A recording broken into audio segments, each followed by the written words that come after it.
Kumusta, magandang umaga sa ating lahat mga ka-farmers, mga ka-viewers. So sa umagang ito, mag-a-update lang po tayo sa ating talong na niraraton, kung saan eto na po sila ngayon mga ka-farmers.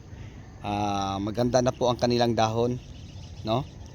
So pinutol natin to mga ka-farmers yung mga nakaraang linggo. So ngayon ay nasa 12 days na po sila, kulang tayo na iraton natin mga ka-farmers. Tapos yung talong nating nairaton may pa isa-isang bulaklak na pong bumubuka, no? Pag once na ito ay matatanggal mga ka-farmers ay bunga na po siya, no? Ito. So yun na po mga ka-farmers, oh. Tapos ito may natanggal na, oh. So yun na po ang mga bunga ng ating talong na niraraton.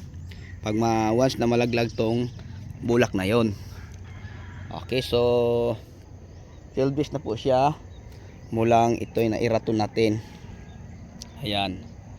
So maganda na po siyang tingnan mga ka-farmers. Tapos ngayon ay nagpapa-spray po tayo ng insecticide na para po sa fruit shoot borer sa ating talong.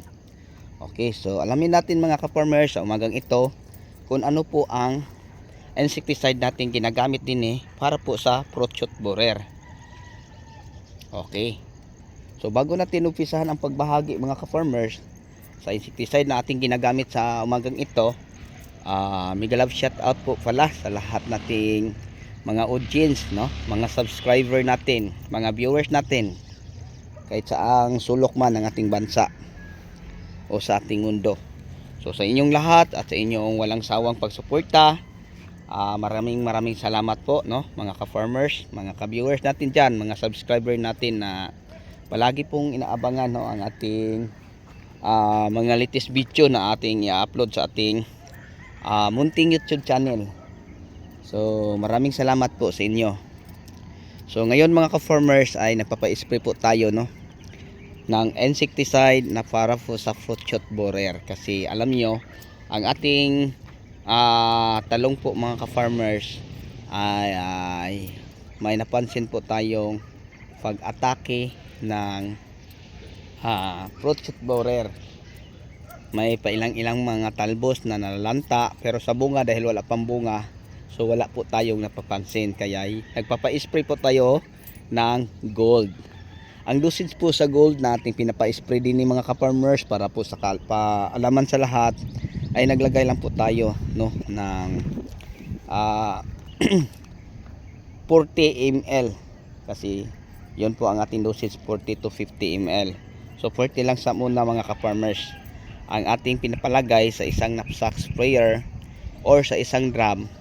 Ay naglalagay lang po tayo mga ka-farmers ng 480, no? Parang ganyan. Kasi ang isang knapsack mga drum mga ka-farmers, kung 10 knapsack is 400 na 480, no? Ganyan ka dami. O pwede naman natin ilagay mga ka-farmers kalahating litrong gold sa isang drum na 200 liters of water. Katulad yan, yun po ang nila. So yun po ang ating ginagamit, yung mga mumurahin. Tapos ating kwentuhan mga ka-farmers, konting kaalaman lang para po sa inyo at may iya kayo.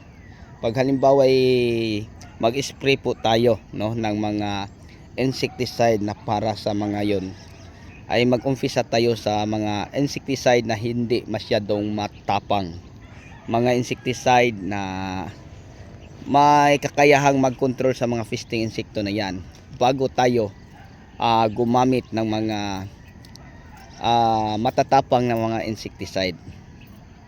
Okay, so ganun pa man mga ka-farmers sa mga fungicide na ating ginagamit. Mag-umpisa tayo sa mga fungicide na mga mumurahin, no? Yung pang tinatawag nating prevention bago gumamit ng mga systemic or mga systemic na mga powder or systemic na mga liquid na mga fungicide. So mag-umpisa tayo mga ka-farmers, no, sa hindi masyadong matapang o mabisang insekto. Kasi mahirap mga ka-farmers pag nag-umpisa tayo sa mga matatapang. Una, hindi makakayanin ng ating mga bagong pananim ang mga matatapang na mga insecticide, lalo na pag hindi solvent, no? yung mga easy, mainit siya mga ka-farmers. So mas maganda ang hahanapin nating mga AI na pwede po pala sa mga bago nating pananim na mga talong, kamatis, ampalaya at iba pa, parang hindi mangungulot o ma-stress sila.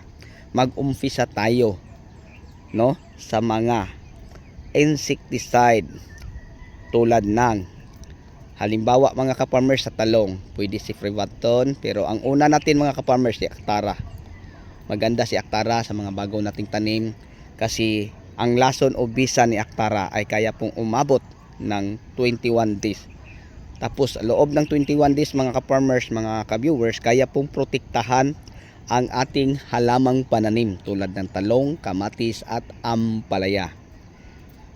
Ang kaya pong i-manage mga ka-farmers ni Actara, yung mga sowing and sucking insect tulad ng mga aphids, no?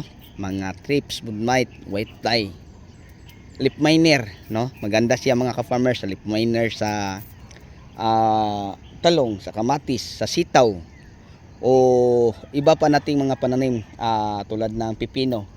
So sila ang mga pananim na pinaka-front, no, sa leaf miner. So maganda si Actara mga ka-farmers gagamitin para dyan, parang hindi makakapasok.